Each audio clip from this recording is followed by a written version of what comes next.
જૂનાગઢના કેશોદમાં ભારે વરસાદથી ખેડૂતોને નુકસાન થયું। અધૂરા રોડના કામના કારણે ખેતરોનો પાક ધોવાયો। 4 વર્ષથી રોડનું કામ અધૂરું હોવાનો ખેડૂતોનો આરોપ છે। પાણીના નિકાલની વ્યવસ્થા ન હોવાથી ખેતરોમાં પાણી ફરી વળ્યા।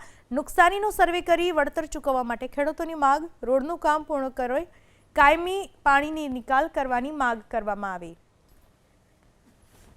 પેલી માંડવિયું બધાઈને છે ને હાવ ધોવાઈ ગઈ। આ મેસવાણનું પાણી આવ્યાને કારણે ગટર હાવ હાકડી છે અને એને કારણે આ લોકોને 4-5 વખત પીડબ્લ્યુડીમાં અમે રજૂઆત કરેલી છે, પણ આ લોકો કોઈ જોવા નથી આવ્યા। અને એક વખત આવ્યા તો જેવું તેવું હુકડું મારી ખાલી નહીં એવું, અને એ કે હરખી કરી નાખી। પાછી અમે 27 રજૂઆત કરી કે ભાઈ ગટર સાફ નથી થઈ, તમે આવો। એના મને કે મને જ રૂબરૂ ફોન આવેલો અને ઈ કે અમે હેને ગટર સાફ કરી જાવ। 2 વર્ષ ત્યાં અમારા ખેતરું ધોવાઈ જાય પોર। આજે અત્યારે ધોવાનું એવું જ મારું પોર ધોવાઈ ગયું હતું અને દાંડવીમાંથી પાણા કાઢવાનું મેં એને કીધું ચોખ્ખું કરવાનું, તો કે મને કે તમે ભરી લ્યો ઈ કે અને પારો કરી લ્યો। મેં પારો કરી લીધો, પણ છતાંય મારે અત્યારે હાવ કટોકટી છે। હજી મારું ખેતર ધોવાની શક્યતા છે। હજી આ રોડ ઊંચો ઉપાડતા નથી। બાજુમાં ગટર સાફ ન કરવાને કારણે આ ખેતરને અમારો પાક બધો મૂંગાપાલું બધું ધોવાઈ ગયો।